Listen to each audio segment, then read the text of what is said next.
first time ever. Warning acts of terror. We are ready to engage with a two-state solution. Some of his most senior cabinet members The drivers of a new economic age.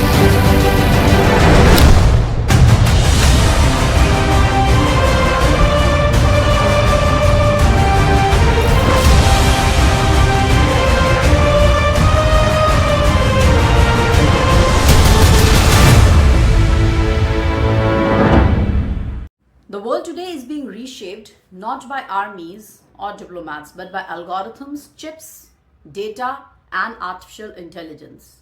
And at the center of this global shift lies the US-China tech war, a fierce competition over who will control the technologies of the future. But here's the real story. This tech war has created the biggest strategic opportunity for India in 50 years. A power vacuum, a supply chain vacuum, a trust vacuum, a manufacturing vacuum, and a talent vacuum. So in this video, we'll decode why the US-China tech war started, how the conflict is reshaping the global industries, what sectors are being hit the hardest, where the world is shifting its trust, and most importantly, how India can rise by filling the vacuum. So let's begin.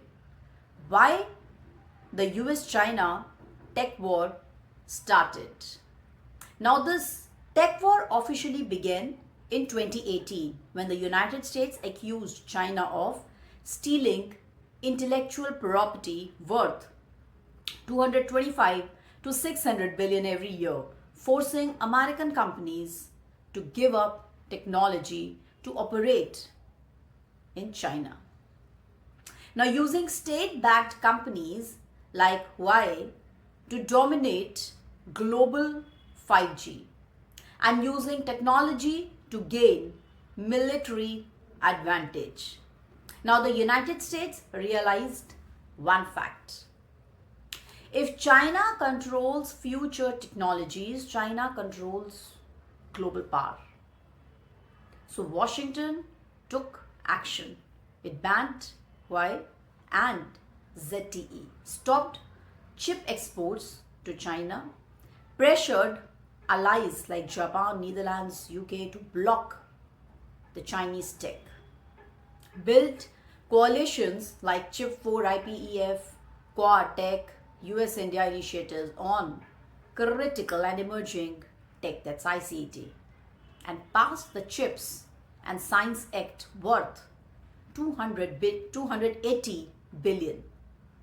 China responded by investing 150 billion into chip self-sufficiency, increasing rare earth exports, controlling building its own artificial intelligence companies, expanding military tech integration. This became a global race. Artificial intelligence, chips, quantum computing, cyberspace, semiconductors, 5G, 6G, robotics, drones, EVs. And both the countries understood the winner of the tech war will shape the 21st century. Now the heart of the war, semiconductors. Now semiconductors, the tiny chips smaller than a fingernail, control everything. Your phone, your car, missile systems, fighter jets, satellites, banking, networks, artificial intelligence models, data centers, they are the new oil.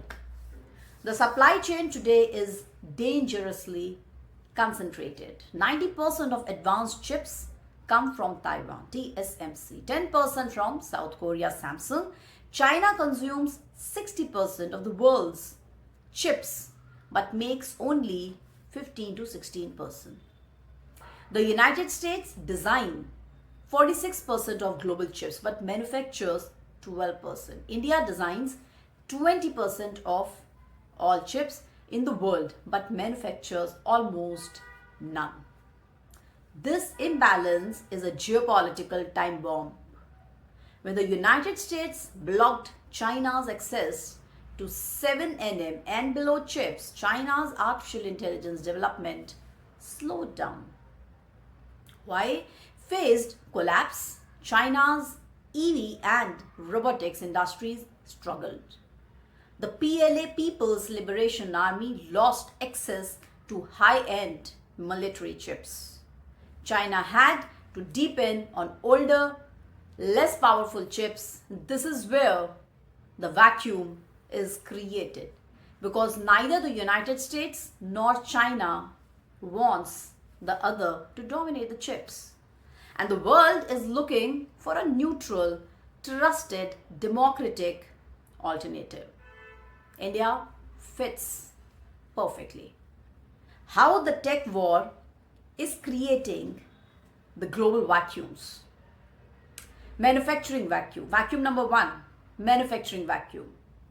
Companies are exiting China at record speed. Apple moved 70% of iPhone production to India. Foxconn invested 1.6 billion in India in 2024. Dell, HP, Lenovo shifted major assembly lines. Samsung made India its largest mobile manufacturing base. 2025 estimates show 36 billion worth of production shifting from China to India and Vietnam. This is the biggest factory relocation since World War II. Vacuum number two, the trust vacuum continues. No longer trust China with sensitive technologies. US, Japan, Germany, Australia, UK banned Chinese 5G. 10 plus nations banned Chinese drones. Europe is reducing dependence on Chinese batteries. Even African nations are suspending Chinese surveillance contracts. So India gains because India is democratic, India is stable, India is non-threatening, India is trusted by both the United States and the global south. And India has 1.4 billion consumers. Vacuum number three, the talent vacuum. China's reputation among global tech workers has fallen sharply. Meanwhile, India produces 1.5 million engineers every year. India is home to 10% of the world's artificial intelligence talent. India leads in information technology, software, fintech, cloud services. Over 3 lakh Indian engineers work in Silicon Valley. Indian origin CEOs run Google, Microsoft, IBM, Adobe. This gives India unmatched human capital. Vacuum number 4, most importantly, supply chain vacuum. United States companies now want China plus 1, China plus 2, China plus India. Vietnam, Mexico and Indonesia are rising. But none can match India's scale and the big consumer market. So how now India can leverage this vacuum? This is the heart of the video. We'll break it down in 7 strategic pillars. First, the semiconductor manufacturing, chips. India is building its first major fab. Tata PSMC plant in Gujarat, $11 billion. Micron plant, $2.7 billion. Applied Materials R&D Center, $400 billion. India also launched the Semicon India program worth 76,000 crores. What India must do next?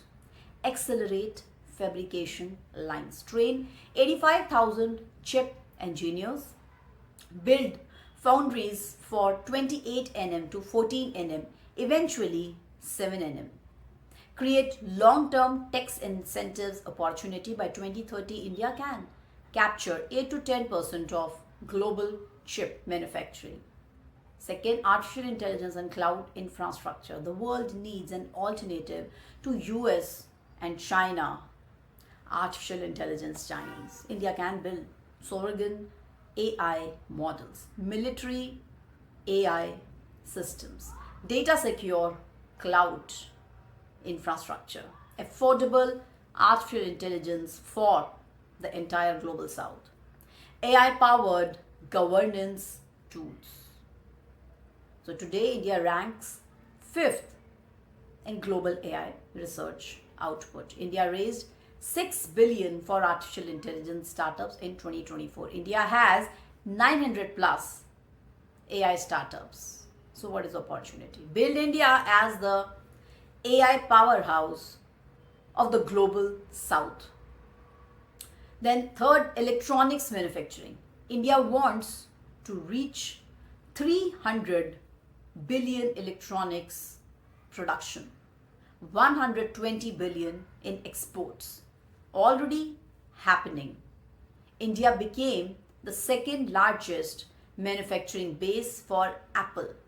India exports smartphones worth 15 billion, wearables, TVs, EV components rising 30 to 45% annually. So opportunity becomes the world's second largest electronics hub after China. Then defense and dual use tech. Military technology is shifting to drones, cyber warfare, space assets, artificial intelligence, targeting, autonomous systems, missile guidance chips, then electronic warfare. So what's India's move? Defense exports crossed 21,000 crore in 2024. 100 new drones startups. IDX program supporting 300 plus deep tech startups. What's the opportunity? Become a global exporter of dual use artificial intelligence plus defense tech. Fifth, rare earth and minerals. I wrote an article and as a strategic perspectives to USI on this. China controls 60 to 70% of global rare earths. India has 5th largest reserves. New processing plants coming up. Strategic resources in Andhra Pradesh. Orissa, Jharkhand opportunity became the neutral alternative to China in rare earth processing. Then cybersecurity and digital infrastructure. Now globally, cybercrime losses exceed 9.5 trillion. Countries are seeking non-China security systems. India is trusted in digital identity, Aadhaar, payments, UPI, cybersecurity operations, data protection opportunity, export digital governance to 40 plus nations. India as a diplomatic technology bridge. India is one of the few countries trusted by both the United States and the global south. India can mediate tech supply chains between US, Japan, Korea, ASEAN, Africa, Middle East, Europe, India corridors. This diplomatic leverage is priceless. So what's the next 5 years India's strategic advantage? First, China's demographic collapse. China's population is shrinking by more than 2 million every year. India adds 12 million workers annually. Chinese labor costs are rising. Labor in China costs 3 multiplied by 3 more than India. Third, US-China decoupling will accelerate. So by 2030, US will ban most advanced chip exports. US companies will exit China in artificial intelligence, semiconductors, cloud. Europe will shift its battery and EV supply chains as well. ASEAN will diversify away from China. India is the natural replacement. So India's domestic market, no other developing country offers 1.4 billion consumers, 600 million internet users, 100 plus unicorns, fastest growing digital economy, fastest growing major GDP, and that's 6 to 7%. So India US tech partnership, we see ICT, it launched in 2023. By 2025, it includes joint defense artificial intelligence, joint semiconductors R&D, quantum computing collaboration, space tech, and securing 6G networks, drone manufacturing. Then India's strategic positioning, if we see, India is not a junior partner. India is not aligned to any bloc. India is building its own pole, a technology pole, a geopolitical pole, an economic pole. So what India must do now to fully capture the vacuum, India must first fix the semiconductor manufacturing at scale. Second, increase R&D spending from 0.7 to 2% of the GDP. Simplify regulations for deep tech startups. Create special tech economic zones. Fifth, train 2 million people in artificial intelligence plus chips plus robotics. Sixth, build secure civilian data centers. Seventh, strengthen India's cyber defense command. Eighth, promote women in STEM leadership roles. Ninth, accelerate diplomacy with Africa plus ASEAN. 10th, leverage India's diaspora in Silicon Valley.